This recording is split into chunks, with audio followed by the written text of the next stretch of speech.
Le morning, les GG, tout sur les dessus de l'actu, les grandes gueules. Parler beaucoup, manger l'argent, voyager beaucoup seulement, mais travailler beaucoup, créer des choses, emploi des jeunes, non, non, non. Les dirigeants africains, les dirigeants sont comme ça. Les grandes gueules. Jeudi 9 mai, merci de nous rejoindre dans cette émission, dans ce talk show qui vous parvient tous les matins quand il est 9h sur Radio Espace et sur notre réseau de médias à l'intérieur du pays, sur nos antennes régionales, 99.7 à Boké, à Guinée forestière et dans tout le Fouta, 99 tout court à Kankan Nabaya. Merci de nous recevoir chez vous, à la télé aussi. Vous avez accès à cette émission tous les soirs à 22h40 sur notre chaîne de télé. À la une, la mobilisation qui ne faiblit pas en Guinée contre un projet de troisième mandat pour le président Alpha Condé.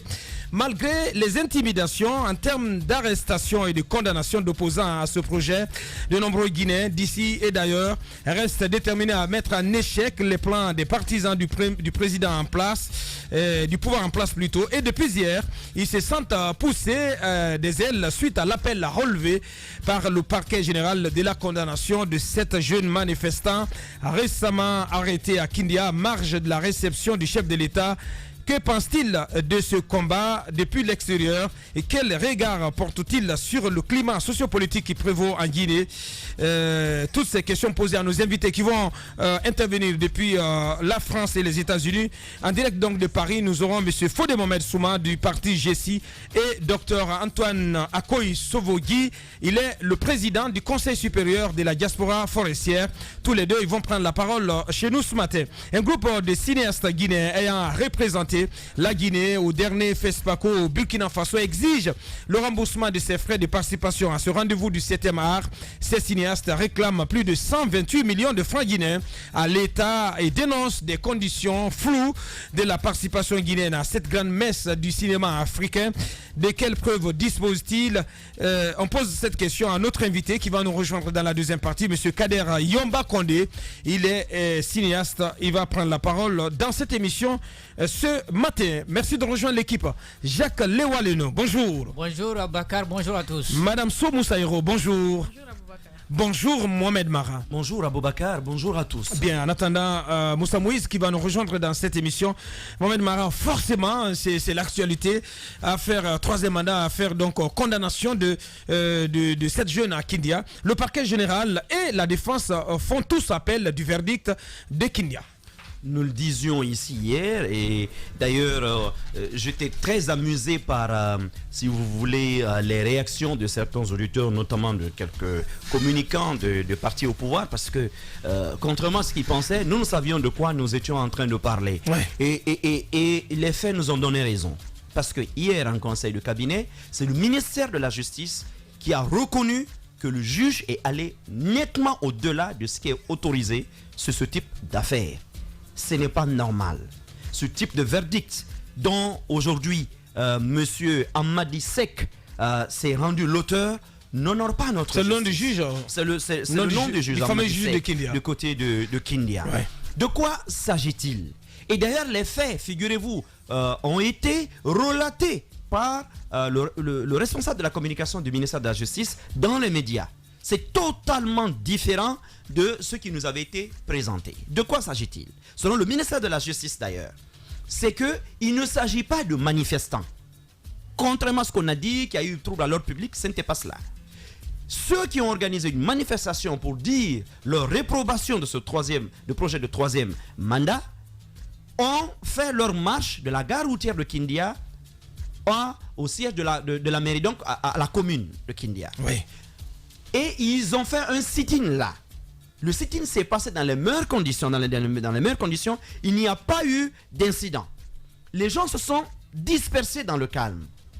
Donc, on ne peut pas dire, par exemple, là qu'il y a eu une manifestation, je ne sais pas moi, ou de trouble à l'ordre public. Il n'y en a pas eu. Ça, c'est d'après le responsable de la communication, même du ministère de la Justice, dans les médias. Alors, maintenant, les 7 qui ont été arrêtés auraient été arrêtés toujours d'après le ministère de la Justice ou dans l'enceinte du stade. Aux abords. Où on procédait à la fouille corporelle systématique. Alors, comme si vous voulez, lors de certains événements, notamment ce rassemblement, je crois, du 14, je ne me rappelle pas, du 14 mars ou du 14 avril, je crois, de la COPAM ici à Conakry, des jeunes sont venus au stade, arborant pour certains le t-shirt jaune du parti présidentiel. Mais ils avaient caché des flyers, ils avaient caché notamment des banderoles par-dessus eux, et donc attendaient le début de la manifestation pour montrer leurs banderoles qui affichaient en fait non au projet de constitution. Effectivement. C'était cela leur intention. Donc, le juge estime, lui, que non, leur intention était d'empêcher le chef de l'État de tenir son discours. Quand même, 7 jeunes qui ne sont pas armés. Donc, ils ont été arrêtés pour cela. Mais lorsque vous lisez les dispositions de l'article 625 du Code pénal nouveau que nous avons actuellement en Guinée, il est prévu pour ceux qui se rendent coupables si vous voulez, d'empêcher d'autres d'exercer librement leur droit à manifester, une peine allant d'1 mois à 6 mois. Et notamment d'amende allant jusqu'à quelques millions de nos francs, je crois, jusqu'à 5 millions de nos francs. Oui. Mais la tentative n'est pas réprimée. Ça veut dire que dès le moment, c'est pour cela d'ailleurs que le même article prévoit que pour organiser une manifestation, il faudra que 5 personnes, au moins 5 des organisateurs au moins, soient identifiés. Et que ces 5-là doivent nécessairement passer le mot d'ordre à l'ensemble des manifestants pour que les gens comprennent de quoi il s'agit, oui. Et surtout ce qu'il faut éviter pendant la manifestation. Ils sont arrivés, les services de sécurité du RPG étaient là, la police était là, la gendarmerie était là, on avait même plus que ça, notamment les renseignements généraux, parce que le chef de l'État se déplace, vous avez sa propre garde, je dirais même prétorienne qui était là. Les jeunes ont eu accès, si vous voulez, au premier cordon de sécurité où ils ont été arrêtés. Le principe voudrait qu'on les expulse, puisque la tentative à partir du moment où elle a eu lieu, mais si vous voulez, l'intention de commettre le délit est démasquée et puis ils sont mis hors d'état de nuire, on les renvoie loin de cet endroit. Maintenant, si par exemple ils résistaient au service de sécurité, ça serait un autre délit, on pourrait les arrêter éventuellement. Ce qui n'a pas été le cas. On les a arrêtés, on les a embastillés et vous avez vu avec quelle célérité le parquet de Guinée a instruit cette histoire, avec quelle célérité le juge s'est emparé de ce dossier. On va les condamner à 3 mois. 3 mois. 3 mois. Bien entendu. D'emprisonnement ferme, oui. Pour des personnes qui n'avaient même pas de casier judiciaire. Pour des faits, pour des délits aussi mineurs qui ne sont même pas. Ce qui est bizarre, c'est que ce délit n'est même pas puni s'il existe. Parce qu'il faut que le délit. Il n'est pas constitué. Ouais. Il n'est pas constitué. Or, le juge ne peut pas statuer ultra petita. C'est-à-dire qu'il ne peut pas répondre à une question qui ne lui a pas été posée, notamment par la plainte. Et il ne peut pas statuer infra petita. Le juge de Guinée est tout simplement allé au-delà même de ce qui lui est demandé. Le ministère de la Justice même reconnaît que 3 mois d'emprisonnement pour ce type d'incartade, que c'est extrêmement lourd. Et bizarrement, cela va rejoindre donc les avocats, donc la défense. Je pense que c'est un autre camouflet qui vient d'être encore asséné à certains magistrats. Ce n'est pas normal. Ce n'est pas normal. Nous n'avons pas cessé de le dire. Encore hier, c'était une occasion. C'est déjà une humiliation, franchement. Non, mais pour lui, pas pour le corps, justement. Parce que, non, j'ai parlé avec quelques magistrats. Non, pour lui, mais pas pour le corps. Généralement pour le corps, parce que... Alors là, pas du tout. Moi, j'ai parlé avec des magistrats hier, mais je vous assure, mais qui sont en colère dans cette histoire. Et moi, j'aimerais que ces gens-là, leurs conseils, les aident à formuler une plainte en bonne et due forme et saisir le Conseil supérieur de la magistrature. Parce que, à mon avis, la faute, le juge Sek, sur le juge Amadi Sek, parce que la faute, à mon avis, elle est évidente dans cette histoire. Il ne peut pas aller au-delà même de ce que la loi n'a pas prévu. Donc, à partir du moment où cela est fait, je pense qu'en Guinée, aujourd'hui, il y a des magistrats qui sont sanctionnés. Souvent, il y a des rétrogradations. Il y a des rétrogradations. Il y a même, il y a 2 ou 3 ans, il y a même des greffiers qui ont été purement et simplement radiés. Tout simplement des fichiers. Et là où je rejoins le chef de l'État, c'est que ce type de sanctions, il faut les rendre publiques. Par exemple, au journal officiel de la République, on ne peut pas continuer à couvrir des magistrats, par exemple un magistrat qui se rend coupable de faits de corruption et qui est sanctionné pour cela ou qui est rétrogradé pour cela, il ne faut pas le protéger. Bien. Je pense aujourd'hui qu'il faut le faire. Parce que cela n'honore pas. Je vous parlais encore hier de cette catégorie de jeunes magistrats qui tentent quand même de s'affirmer aujourd'hui, il y a certains anciens magistrats qui sont sérieux et dont le sérieux est reconnu dans ce pays, dont la probité morale est reconnue dans ce pays. Et il ne faut pas laisser ce genre de zèle, parce que ce qui s'est passé à Kindia, ce n'est autre que du zèle. Bien, heureusement que le dossier va être transféré à Conakry, et heureusement Va être que réglé. cette fois-ci, comme des vautours, tous les médias, nous-mêmes, on se comporte en vautour, on se jettera sur ce dossier-là comme des rapaces, et on va dépecer ce dossier, Mohamed, on verra calme-toi. ce qui s'est passé. Non, Bien, Mohamed. parce que le Merci. zèle seul ne suffit pas à expliquer tout ce qui se passe dans ce Merci, pays. merci, On va Mohamed. creuser cette histoire-là. Merci, C'est merci. pas normal. Merci, Mohamed. Ça ne fait Allez-y. pas honte ça ne fait pas honneur à la corporation. Allez-y, Madame Véro. Des gens de l'opposition, que ce soit, quand on parle d'opposition, que ce soit des activistes de la société civile, des syndicats, c'est pas la première fois qu'on arrête des gens et que de façon vraiment très rapide qu'on les juge et qu'on les condamne. C'est pas une première, mais je pense que c'est comme vous l'avez dit, ça doit être une claque. Hein. Je n'aimerais pas être à la place de ce juge-là aujourd'hui, quand sa propre corporation juge de cette façon, comme on appelle la façon dont il a jugé ce dossier. Mais je pense que ça peut être peut-être un camouflet pour ce juge, mais c'est pas, ça ne donne pas une bonne image à la Guinée. Et vous allez Pas voir, du tout. Alors, pas du tout. Vous allez voir comment au niveau de Human Rights Watch, on va classer la Guinée après. C'est comme au niveau de Reporters sans frontières, quand dans les médias, les journalistes sont menacés ou autres. Ou violentés, Après, ouais. ou violentés. Ce sera de la même manière avec, par exemple, la FIDH, avec Human Rights Watch, par rapport aux droits humains, au respect des droits humains dans le pays, à la liberté, par exemple, de manifester. Après, les gens vont se poser des questions, ils vont se dire, non, ils sont contre la Guinée, ils sont ceci, ils sont cela. On part de critères de ce genre, des jugements comme ça, des gens qui ont voulu juste sortir sans violence, manifester sans violence pour dire non. Par exemple, mais même le si ces gens-là- chef d'État lui-même a dit qu'il faut laisser libre cours au débat. Non, mais imaginez. Il faut le permettre. Où est-ce qu'il y a Faut délit? permettre, Parce que Mara a parlé de tentative d'empêcher d'autres personnes de manifester.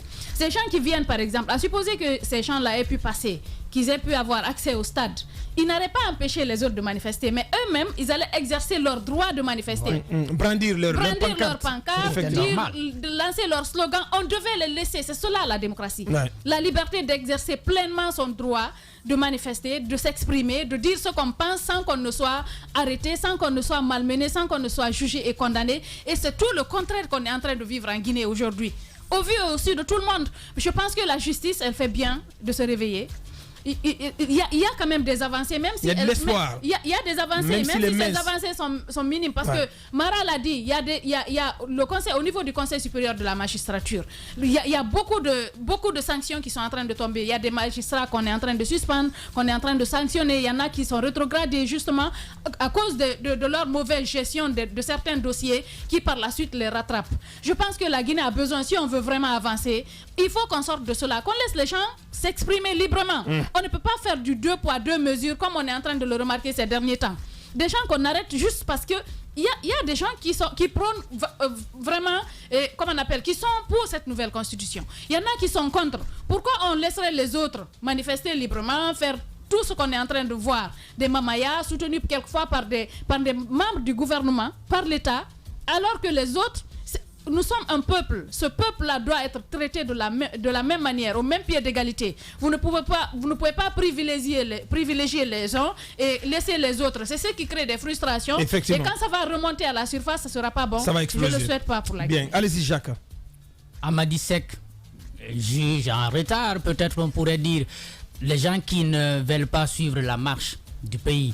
Parce que Amadi Seck qui vient s'ajouter à Charles White. Oui, ils s'ajouteront à tous ceux qui se sont très mal comportés par le passé.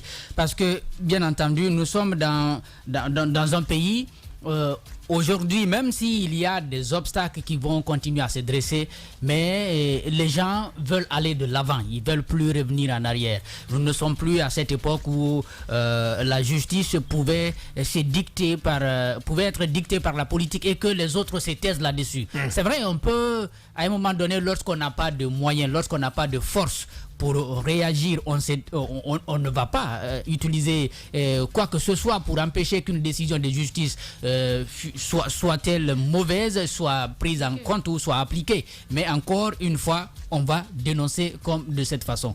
Moi, j'ai une lecture, parce que ceux qui veulent aller à cette modification de la Constitution veulent s'appuyer sur des juges comme ça, comme Amadi Seck, parce qu'on s'est dit qu'il suffit tout simplement qu'on arrête des gens qui protestent contre la modification de la Constitution et qu'ils soient rapidement condamnés sans qu'on ait même la possibilité de vérifier quoi que ce soit en matière de liberté, en matière de droit. On les met en prison. Donc les juges comme Amadi Seck, s'ils sont nombreux, ils pourraient aider, n'est-ce pas, les gens là à aller de l'avant. Également comme les maires qui ne comprennent pas pourquoi ils sont élus, comme le maire de Kindia, comme ces maires le maire de Kindia, le maire de Kindia, il ne sait pas pourquoi il est là. Il se fait prendre des claques à gauche, à droite. Et ces derniers, comme si nous en avons plusieurs, bien naturellement, ils peuvent continuer à tenter d'interdire des manifestations. Mais il a bien compris, parce que quand il a interdit, les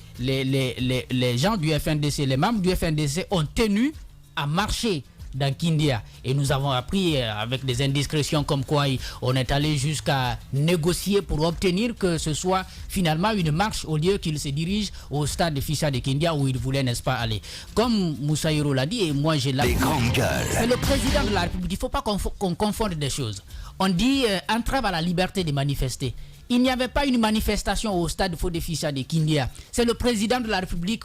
C'est ce qu'on nous a dit. C'était une réception. C'est le président de la République qui est venu lancer les travaux du 61e anniversaire. Pour tout Kindia, les 7 membres du FNDC sont des citoyens de Kindia. Ils avaient le droit d'entrer au stade avec n'importe quel t-shirt, avec n'importe quelle pancarte pour exprimer leur opinion devant le président de la République. Mais c'est tout à fait normal. C'est tout à fait normal. C'est pas le RPG qui a organisé, c'est pas le mouvement pro modification de la Constitution qui a organisé, c'est le président de la République. Donc tous les Kindiaka avaient le droit d'entrer au stade. Il faut que ça soit clair, il ne faut pas entrer dans les confusions. Maintenant, autre chose, je crois que ça donne de l'espoir. Ouais, l'appel du parquet. L'appel du parquet, ouais.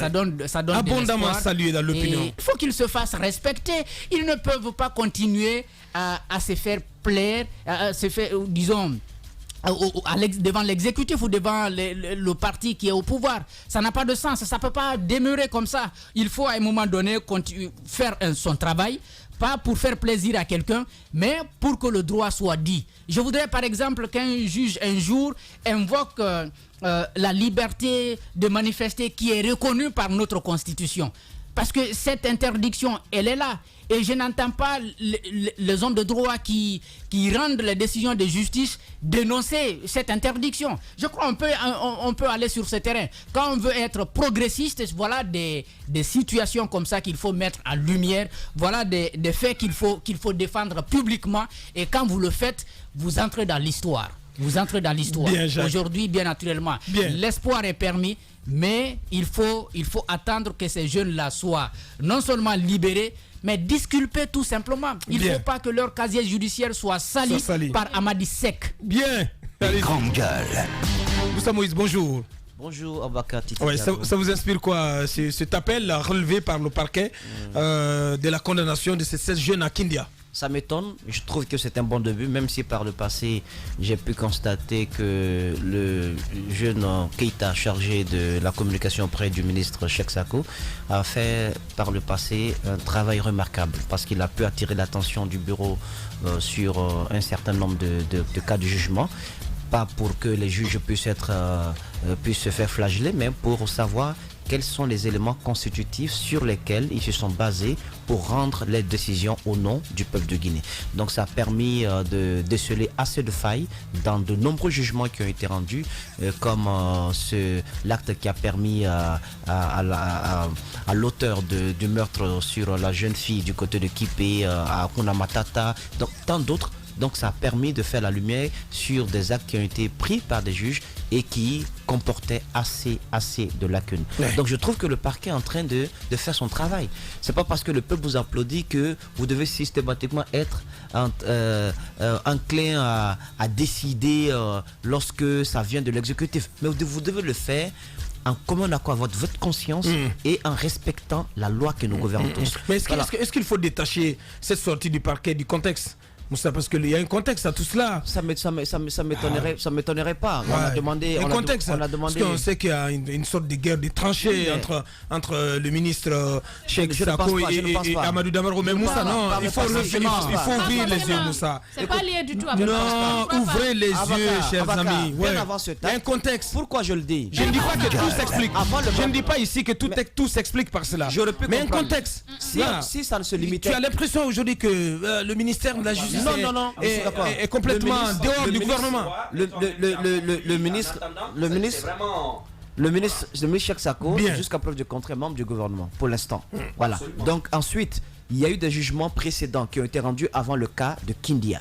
Et les jeunes gens qui ont été arrêtés ont été tous libérés.